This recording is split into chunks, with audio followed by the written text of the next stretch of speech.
Je savais pas quoi faire, quoi manger. C'était long, j'avais pas forcément le temps. J'avais l'objectif de 6 kilos. Après 6 kilos, je m'étais pas fixé non plus de date limite. Je me suis dit, en un mois, ça me paraissait audacieux. Les abdos, ça allait pas du tout. Limite, ça faisait un ventre comme si tu buvais de la bière. J'avais payé une formation à l'époque. Je peux pas dire le coach sportif parce que c'était pas foufou. C'était de l'ordre de 1997 euros, un truc comme ça. Toujours ce problème dans la formation, c'est que derrière, t'es pas accompagné, il n'y a pas de suivi et tu peux très bien lâcher en fait. Il fallait que je sois guidé et qu'on me conseille là-dessus, sachant que j'avais pas beaucoup de temps à cette époque-là. Et ce qui est bien aussi avec ton programme, c'est au-delà d'être un coach sportif, t'es kiné, et tu sais aussi donner des conseils pour que ça aille mieux, pour soulager tes douleurs et pour faire des exercices en fonction de tes douleurs. C'est ultra personnalisé.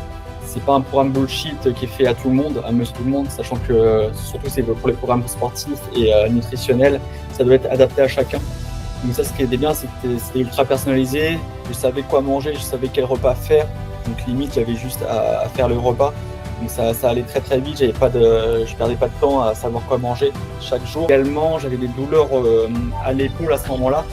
Et derrière, j'avais plus mal du tout. Enfin, tu voyais déjà que la douleur s'amenuisait. Salut Alex, ça va?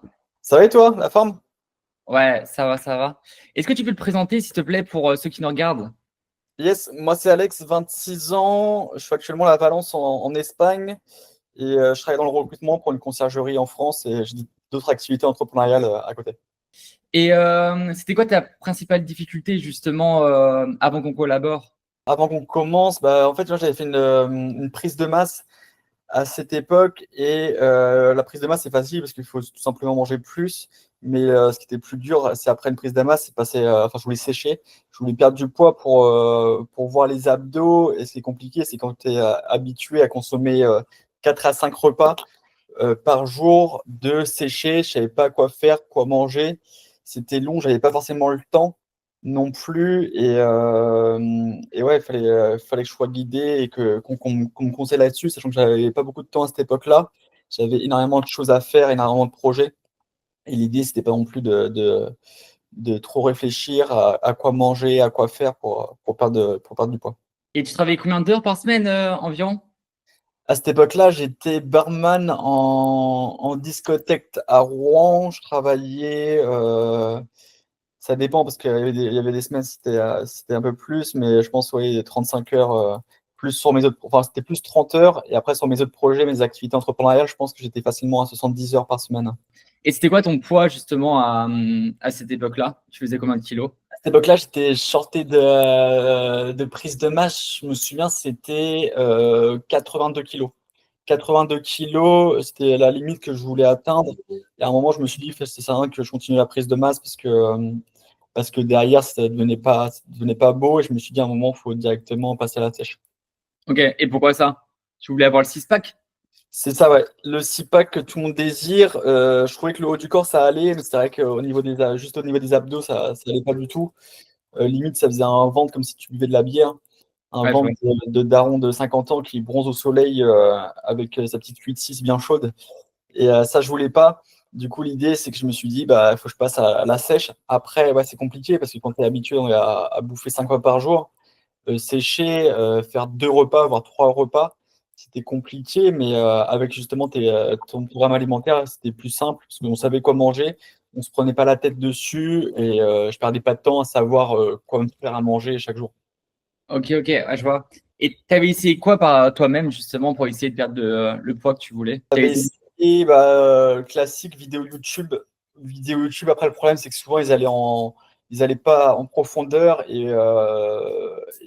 pour avoir vraiment des conseils pertinents, il fallait acheter les formations. J'avais payé une formation à l'époque. Je peux pas dire le coach sportif parce que c'était pas foufou. C'était de l'ordre de 1997 euros, un truc comme ça. Il avait fini par 7 euros. Ouais, c'était que 1997 euros. C'était formation enfin, c'était juste formation, c'était même pas accompagnement. Et donc, paiement en 3 fois. Donc, c'était un formateur en plus connu. Donc, je me suis dit, pourquoi pas me lancer avec lui. Mais derrière, finalement, en fait, il t'apprenait juste la méthode, il t'accompagnait pas. Si tu Ah perdais de ouais. la motivation, c'était compliqué. Et c'est pareil, même, en fait, tu payais juste sa notoriété parce que les conseils qu'il applique, tout le monde, tout le monde les dit gratuitement avec les vidéos YouTube. Donc ça, c'était pas fou. Et après, donc j'avais pris aussi des accès à plusieurs formations, coach sportif, développement personnel et autres. Et, et ça, c'est pareil, c'est là que tu te rends compte, en fait, finalement, tu payes plus la personne que la formation. Et il y a toujours ce problème dans la formation, c'est que derrière, tu n'es pas accompagné, il n'y a pas de suivi, et tu peux très bien lâcher, en fait. Et c'est pour ça que Ouais. c'est intéressant ton programme, au moins il y avait cet accompagnement-là que je cherchais. C'est vrai qu'il y a beaucoup de programmes comme ça à perte de poids. Malheureusement, comme ils n'ont pas le temps d'accompagner énormément de personnes, ils préfèrent faire en formation. Comment ça s'est passé au début, justement, quand tu es rentré dans mon programme de la méthode BPS au tout Ouais, début? tu m'avais Comment ça- donné, donc, tu m'avais donné tous les accès à la formation, donc je savais quoi faire concrètement. Tu m'avais conseillé, tu m'avais donné littéralement le plan alimentaire. Je savais quoi manger, je savais quel repas faire. Donc limite, j'avais juste à faire le repas. Donc ça allait très très vite. Je perdais pas de temps à savoir quoi manger chaque jour. Et donc après, ce qui était bien aussi, c'est que tu avais le groupe WhatsApp avec les différentes personnes, les différents coachés dedans. Donc on pouvait se partager les tips, les conseils et se motiver ensemble surtout. Au niveau motivation, c'était cool. Derrière, on avait un coaching par semaine. Je crois que c'était un le dimanche, un coaching avec toi par semaine. Et donc, ce qui était bien, c'était encore une fois, c'est que si on avait des questions à te poser, on pouvait te les poser directement. Et ce groupe WhatsApp, derrière, on était motivés ensemble. Donc, ce qui est cool, c'est que moi, après, je faisais du sport à côté, mais je sais que les autres coachs, enfin, les autres élèves, les autres coachés ne faisaient pas forcément de sport. À Ouais, l'époque, c'était objectif perte de poids et ça passait notamment par l'alimentation. Et donc, c'est ça l'idée, c'est que notamment avec ce groupe et ce plan alimentaire-là, je pouvais atteindre mes résultats très facilement. ouais, je vois. Et tu voulais perdre combien de kilos, du coup, au tout début? J'avais l'objectif de 6 kilos. Après 6 kilos, je ne m'étais pas fixé non plus de date limite. Je me suis dit, en un mois, ça me paraissait audacieux. Et en 2 mois, en fait, je ne savais pas trop. Enfin, je me suis dit, je vais essayer, mais en un mois, ça me paraissait vraiment audacieux. Et 6 kilos, en fait, l'idée, c'était, je pensais qu'avec 6 kilos, donc à 76 kilos, c'était mon poids idéal. Et c'est là où on pourrait voir mes abdos. Ok, je vois. Et c'était quoi tes premières actions que tu as mis en place pour perdre ces 6 kilos? Ouais, j'ai tout de suite commencé par le plan alimentaire parce que c'était le point de focus principal pour atteindre mon objectif de perte de poids, donc de 6 kilos. Après, encore une fois, c'était plus avoir le 6-pack que l'objectif des 6 kilos. Mais du coup, ce qui était bien, c'est qu'on avait juste une liste de courses à suivre. Donc, on savait quoi acheter. Parfois, je me faisais livrer quand j'avais pas le temps, ou sinon, j'allais me déplacer. Je me déplaçais directement pour acheter pour faire les courses, pardon. Et au moins, en plus de cette liste de courses-là, on avait aussi les recettes. On savait comment cuisiner, on savait quoi acheter, comment cuisiner. Et toutes ces recettes-là, ça durait maximum 10 minutes. Parce que ce que je voulais pas, c'était passer 1 heure à faire les repas. Parce que derrière, j'ai d'autres choses à penser, d'autres choses à faire. Et comme j'avais une semaine ultra, ultra chargée, donc, je me suis dit, je ne pouvais pas me permettre de passer du temps à cuisiner plusieurs heures. Donc, ce qui est cool, c'était des recettes maximum de 10 minutes. Parfois, je faisais aussi du batch cooking pour optimiser aussi mon temps et ma productivité. Donc, je faisais pour plusieurs jours, je faisais à manger pour plusieurs jours. Essentiellement par le plan alimentaire, donc réorganiser mes repas. Et parce qu'à l'époque aussi, il y avait aussi un peu de stress avec le taf et la vie en général. Donc, l'idée, quand tu es stressé, souvent, en fait, tu bouffes. Tu sais pas pourquoi, mais tu manges. Et donc, je mangeais par-ci, par-là. Je mangeais à 16 heures pour rien, je grignotais. Et ça, derrière, ça va m'empêcher aussi d'atteindre mes objectifs. Et ce qui est bien aussi, c'est que derrière, quand tu vois les résultats, tu es un peu moins stressé. Avec aussi ton accompagnement, tu ressentais en fait les effets. Et donc, tu arrêté de manger. Enfin, j'arrêtais tout simplement de manger dès que j'étais stressé, dès que j'avais envie, par-ci, par-là, je grignotais. Là, j'ai totalement arrêté cette habitude-là. Et ouf aussi, c'est que derrière, tu gagnes confiance en toi. Parce que tu vois directement les résultats, tu peux mettre des vêtements qui te vont. Tu vois bien dans les tenues de sport, tu as des tenues qui te moulent bien et tu vois ton corps. Enfin, c'est vraiment comment dire, motivant de voir les résultats petit à petit. Et derrière, tu gagnes une confiance en toi qui est fou, qui est folle, pardon. Ok. Et là, du coup, ça fait 2 ans que tu as perdu justement. Enfin, ça fait 2 ans qu'on n'est plus en accompagnement. Ouais. Et tu à combien en ton poids actuellement? Là, là, c'est pareil, je suis en fin de prise de masse. Donc, j'ai arrêté ma prise de masse, c'était en Non, septembre, c'était en octobre. J'ai fait une prise de main jusqu'en octobre. Et là, donc, je suis en sèche et je suis à 78. Ok, ouais. Donc, j'ai Ok. encore quelques kilos à perdre, mais l'idée, c'est que je fluctue à chaque fois pour optimiser aussi. Mais donc là, ouais, je suis en sèche actuellement et je vais atteindre très rapidement là, les 75-76 pour revenir au niveau Mm. normal. Bah, ce qui est bien, c'est que maintenant tu sais comment faire et Ouais, c'est un gain de temps. Ouais. ouais, ouais. Et je mets pas comme je me mettais à l'époque, 1h30, 2 heures à faire les repas par jour. Ça, c'est bien. Ça. Ok, et qu'est-ce que tu dirais justement à quelqu'un qui hésite à investir dans un coaching personnalisé? Bah, après, ça fait peur les investissements parce que derrière, déjà, c'est un coût. Il faut voir ça plus comme un investissement. Et ce qui fait peur, c'est que tu as énormément de mecs qui vendent du bullshit. Ils vendent du contenu ultra cher parce que finalement, ils sont connus. Parfois même, ils sont pas connus, ils vendent du bullshit. Et ce qui fait peur, c'est que tu investis et que tu n'aies pas les résultats derrière. Après, bien entendu, c'est impossible de garantir les résultats parce que il y en a plein, ils promettent les coachs sportifs, je te garantis tant de résultats en tel mois, mais c'est impossible parce que ça dépend aussi de ta détermination. Il faut quand même être un peu motivé, mais avec la liste de courses, le plan alimentaire et le plan sportif que j'ai eu, finalement, n'importe qui peut réussir à atteindre ces objectifs-là. En plus, tu as la communauté qui t'aide. Donc, c'est top, c'est un accompagnement, c'est pas juste une formation bullshit comme tu peux voir partout. Et si tu as la moindre question, derrière, tu peux la poser à la communauté ou à toi directement. Donc, ça, c'est cool.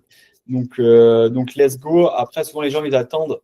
Ils se disent, oui, un jour, je vais le faire, un jour, je vais le faire. Mais l'idée, c'est pas de dire un jour, mais plutôt le jour 1, c'est passer à l'action maintenant et de prendre le risque. Parce que ça, c'est un risque, mais derrière, enfin, tu vois avec les résultats, tu as accompagné plus de 100, je crois, t'es à 110 élèves, non? Plus de Ouais, c'est 110. Ouais. 110, plus de 110, pardon. Et tu le vois avec tes résultats, en fait, il faut juste voir les témoignages, croire en la personne, au formateur. Et si tu crois au formateur, n'hésite pas à passer à l'action parce que derrière, la vie passe vite. Et c'est maintenant pour prendre le risque parce que tu te sens tellement mieux quand tu es dans le corps que tu souhaites. Après, derrière, avec justement un bon accompagnement, si tu sais quoi manger, si tu sais quel plan sportif faire, parce que moi j'avais aussi un plan sportif, derrière, en une demi-heure, 1 heure par jour, tu peux atteindre tes résultats de perte de poids. Et ça ne demande pas forcément de temps. Je pense qu'il y en a pas mal, ils ont peur parce qu'ils se disent bah, finalement j'ai beaucoup trop de kilos à perdre. Et en fait, ils voient la montagne à faire. C'est un peu comme Inoxtag avec son Everest. Finalement, il se dit bah, l'Everest c'est beaucoup trop haut, j'y arriverai pas. Mais quand il va petit à petit, pas après pas, tu te dis bah, finalement c'est possible. Donc il faut le faire pas après pas, faut faire confiance au coach. Mais ouais, ce qui pose problème pour la majorité des personnes, c'est qu'ils disent que c'est infranchissable et que bah, il y a tellement, tellement de bullshit que sur les réseaux, sur tout ce qu'on voit, il y a énormément de coachs sportifs. Tu as des personnes maintenant qui se disent coach sportifs parce qu'ils ont regardé une vidéo YouTube, comment perdre du poids ou comment prendre de la masse. À un moment, coach sportif, il faut avoir des diplômes. Ok, ok, je vois. Ouais, il y a beaucoup aussi de procrastination. Beaucoup disent oui, je vais le faire plus tard, plus tard, plus tard. Et au C'est final, ça. ils le font. Mais c'est important de passer à l'action. Ouais. C'est ça. Donc, selon toi, c'était quoi la plus grande valeur ajoutée de notre collaboration? Après, il y en a plusieurs, mais ce que je vois principalement, c'est que déjà que c'est ultra personnalisé. C'est pas un programme bullshit qui est fait à tout le monde, à monsieur tout le monde, sachant que surtout c'est pour les programmes sportifs et nutritionnels, ça doit être adapté à chacun. Donc ça, ce qui était bien, c'est que c'était ultra personnalisé, tu étais accompagné, en plus de l'individualisation de chaque programme. Et également, j'avais des douleurs à l'épaule à ce moment-là. En fait, je m'étais Ouais. explosé l'épaule. C'était sur un week-end d'intégration en école de commerce. Et j'avais sauté sur un obstacle et j'avais sauté comme un con l'épaule en première. Je me suis explosé l'épaule et j'ai eu mal pendant 6-7 mois, je crois. Et le problème, c'est que le laser, enfin, les professionnels, ils ne voyaient pas grand-chose. Ils disaient que c'était quelque chose de commun aux personnes qui font l'équitation, qui tombent du cheval. Donc, aux personnes qui ont 40-50 ans. Donc, il n'y avait pas forcément de solution. C'était un peu contraignant. Parce que derrière, même pour la musculation, je voyais que certains mouvements, j'étais limité. Et ce qui est Hmm. bien aussi avec ton programme, c'est au-delà d'être un coach sportif, tu es kiné. Tu sais aussi donner des conseils pour que ça aille mieux, pour soulager tes douleurs et pour faire des exercices en fonction de tes douleurs. Et derrière, j'avais plus mal du tout. Enfin, tu voyais déjà que la douleur s'amenuisait. Et avec les événements, pardon, les entraînements que tu donnais, Donc, je me souviens, c'était ça, je crois. Et moi, tu m'arrêtes si je me trompe. Il y avait ce mouvement-là pour soulager l'épaule. Et tu fais ça plusieurs fois. J'avais fait suivi tes exercices et c'est pareil, ça allait beaucoup mieux. Et derrière, je pouvais aussi suivre ton programme en même temps que la douleur que j'avais à l'épaule droite. Ok, ouais. Ouais, ça te gênait aussi au travail quand tu étais en boîte de nuit. Ouais, c'est ça, pour servir les boissons. En plus, c'était dans le rush total. Tu faisais ça. Et même ce mouvement-là, je pouvais pas le faire. Mm. C'était compliqué. Ok, ok, bah, parfait, très bien. Bah, en tout cas, merci à toi pour ce témoignage. C'est super Avec sympa. plaisir. Avec plaisir.